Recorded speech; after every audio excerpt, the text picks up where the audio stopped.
حضرت موسیٰ کا مصر سے نکلنا۔ حضرت موسیٰ ایک عرصہ تک شاہی تربیت میں زندگی بسر کرتے کرتے شباب کے دور میں داخل ہوئے تو نہایت ہی جوان اور بہادر جوان نکلے، چہرے سے روب ٹکتا تھا اور گفتگو سے ایک خاص وقار اور شان عظمت ظاہر ہوتی تھی۔ ان کو یہ معلوم ہو گیا تھا کہ وہ اسرائیلی ہیں اور مصری خاندان سے ان کا کوئی رشتہ قرابت نہیں ہے۔ انہوں نے یہ بھی دیکھا کہ بنی اسرائیل پر سخت مظالم ہو رہے ہیں اور وہ مصر میں ذلت اور غلامی کی زندگی بسر کر رہے ہیں۔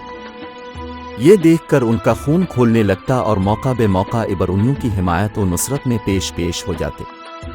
اب اللہ تعالیٰ کے عطا نوال کا ہاتھ آگے بڑھا اور جسمانی طاقت و قوت کے ساتھ اللہ تعالیٰ نے ان کو علم و حکمت سے بھی نوازے۔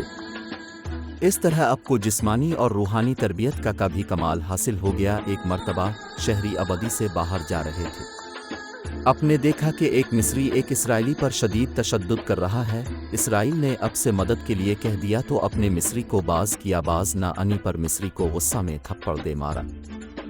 تھپڑ زور سے لگنے کی وجہ سے مصری جان بحق ہو گیا۔ یہ دیکھ کر حضرت موسیٰ بہت افسردہ ہو گئے، کیونکہ ان کا اس کو قتل کرنے کا بالکل ارادہ نہ تھا، اور اب دل ہی دل میں ندامت اور شرمندگی محسوس کرنے لگے اور خدا تعالیٰ سے اس کی معافی مانگنے لگے۔ ادھر شہر میں مصری کے قتل کی خبر شائع ہو گئی۔ مصریوں نے فرعون سے کہا، یہ کام کسی اسرائیلی کا ہے۔